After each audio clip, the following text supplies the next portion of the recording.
Get her half naked again. Your partner's trauma is a gift. The hokey pokey is messing you up. She saw her touch my penis. My narcissistic behaviors, my managing severe narcissism. Why are you afraid of rejection? Get her half naked again. Welcome to the Morrow Marriage podcast, guys.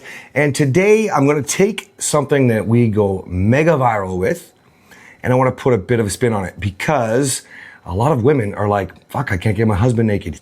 Okay? And we've talked about this recently on the podcast. The reason why I bring this up is because every time I put a version of this reel out, it does millions of views. All right? Even mine did. Yeah, yours. Even on Instagram, someone shared it and it went 1.1. Yeah, I think it was 1.1 mil. And Kathryn doesn't post a lot of content yet, So I say yet because it's exciting. She's doing more for you guys. I feel like it is a lot, you guys. It's a lot. It's a lot for Kathryn. It's almost every day. Yeah.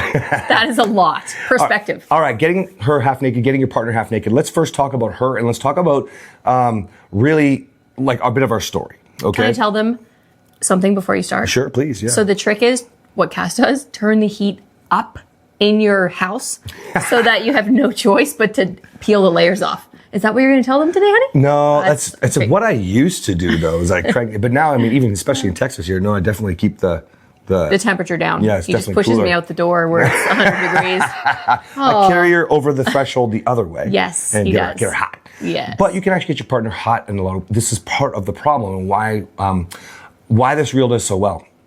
Because essentially what I do is I talk about, stop trying to jump her every time she is. Now that's, I got that Every time line. she's naked. Every time she's A woman's naked body is not an invitation to touch it. Yeah, one of the other versions of that is she's not flashing a bright open neon sign, okay? So some of the men listening right now are like, what? Yeah. And the women are like, yes, he gets me. We've talked about this on the podcast before, but part of what goes into this is like, how much I would poke her, making sure she knew every time I had a hard on.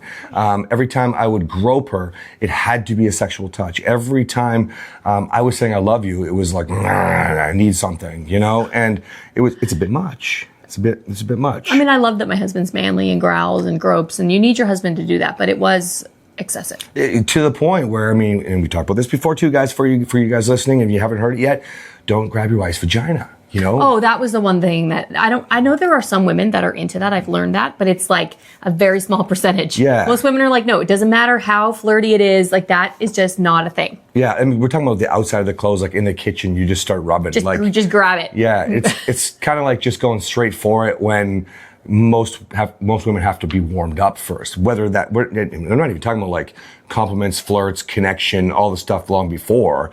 Even when you get to the act, I mean, it's very uncommon. So like, for example, a man would really almost always love it if but that's how you woke me up. Whoa, hi. Yeah.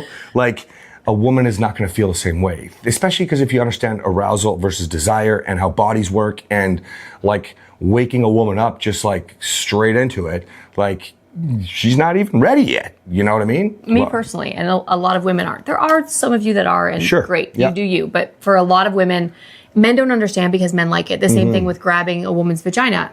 My husband loves when I grab his junk outside of his clothes. He's always like, oh. I like and he's like, what's going on? She grabs it and pulls me into the bedroom. You know what I mean? Like stuff like that. Like, yes. Like, but I do that for him because I know that he likes it. He doesn't do that. I'm not going to say for me. He doesn't do that to me because he knows that I don't like it. That's right. And to be clear, we're talking about a vagina, not a penis. But oh yeah, I definitely don't have one of those. Wow, do you think anybody thought that I did? No, but there's always that weirdo comments on YouTube. So of course. All right. So here's the thing. The point that I'm trying to make is when you're trying to become more to go back to where it's not a fearful state, where she's covering up all the time. Kathryn for a long time wanted to change in another room. I did. I didn't want to. I did. Thank you. I slept with full clothing. Like I think I wore long sleeves and long pants to bed. Yeah. For a while. And now there are people that are going to say, again, you're going to disagree there too. Well, no, I like to be comfortable. I like my flannel pajamas or my nightie or whatever the fuck. But listen, that's not really the point of what we're talking about. Right. Like we're talking about having a partner who's avoiding everything because she doesn't want it to go to the next level. Okay. So that would then tie into, I want to bring this to anybody, whether you're male or female who wants more from your partner. You've got to understand that things like this half naked thing is an indication and a sign that they don't want it to go to the next level. You really have to start considering things like... Is that why you're naked so much? I feel safe and I want to go to the next I want to go to the next level. So, Case in point, you guys. it's very uncommon. What she's saying private. is very, very uncommon for me to like have a shirt on just for the podcast only. What I'm getting at is I want you guys to start really honing in to the rejection ladder. When there's a thing that you want, and intimacy has been coming up a lot in the DMs, okay? I want you to think about intimacy on all these other levels. I want you to think about for example, in that reel, I talk about like, instead of groping your wife while she's getting ready, because she's getting ready for the day, okay? And this will be the same thing if your husband's pushing you away. He doesn't want to be touched by you, so he needs something different. She needs something different. Why wouldn't you do like a gentle squeeze on the back or something saying, I love you, baby. You look hot, and fucking walk away. You know what I mean? You're not expecting them to just turn on and turn up the heat because of your touch, right? That's not how it works. And then the example I use for men is stop being so lazy and poking her in the side and expecting her to be ready to go. If you would have heard about this before, I'm sure, but in case you haven't, women are like women are like ovens. They need to be slow cooked. Slow cookers, yeah. Men are like microwaves, right? But that's not always the case. Mm-hmm. We're seeing that a lot of men need more too. We talked about this recently on one of the episodes where, man, I had a guy on a call today. I was following up for inviting him to the program, and he was like, he was like dead set because of my content. He was like, I don't even care about sex right now. I just want to connect with my wife.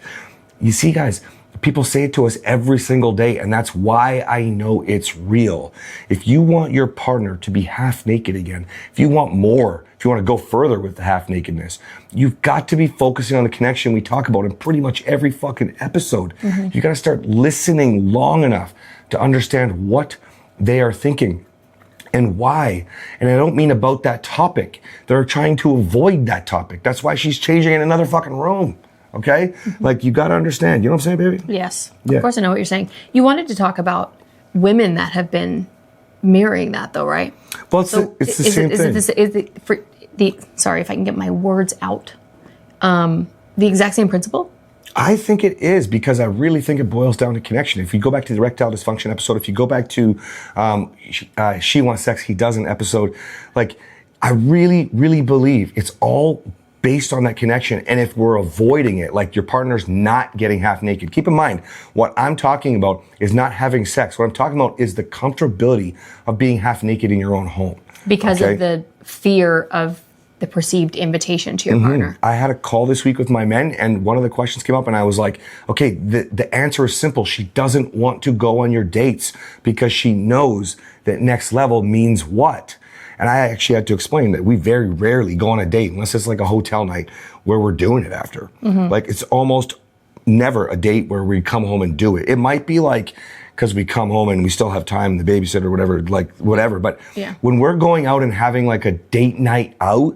Late night, after dark, we never go out after dark. If we go out after dark, when we come home, I'm going to sleep. But even when we did, there was like, this has only been like a year where we haven't really gone out at nighttime anymore, right? And we just, that didn't happen, guys. Like, like that's not the way it works. That's what you did in the beginning because you had to, like, that's what we're supposed to do. But real life changes everything. We have more scheduled sex. We have impromptu sex and more quickies because of the schedule. We have, like, life gets in your fucking way. Right. Okay. But it can still be exciting, even if it's scheduled. Like, you know, like, even though you're half naked a lot of the time, I'm still, as I'm elevating you as I'm saying this and picturing you without this beautiful shirt on, even though you're half naked all the time, I still appreciate when it's time and like you're naked for me, not just naked because you're too hot. That's right. Yeah. So where I wanted to go with this was really like, if you have clear signs like this date example, or getting half naked is not happening, right? Or being naked in front of you, like locking the bathroom door, like, it's because your partner doesn't want it to go to the next level. You have to look lower at your connection, looking at the rejection ladder. Go on the app, go.morrowmarriage.com, get our app, join the community. We can put the rejection ladder in for women if we haven't already. You know, like, men, it's there, it's been there forever. Like, understand where you're at and why, you know, and keep in mind also, women's not quite ready yet, but men, we're just loading up a new intimacy section for you guys in there where it can go as far as you want it to go with this course. But we have this beautiful introduction for you guys to start to really wrap your head around a lot of this stuff. Okay. All right, guys. We'll see you next time. Bye.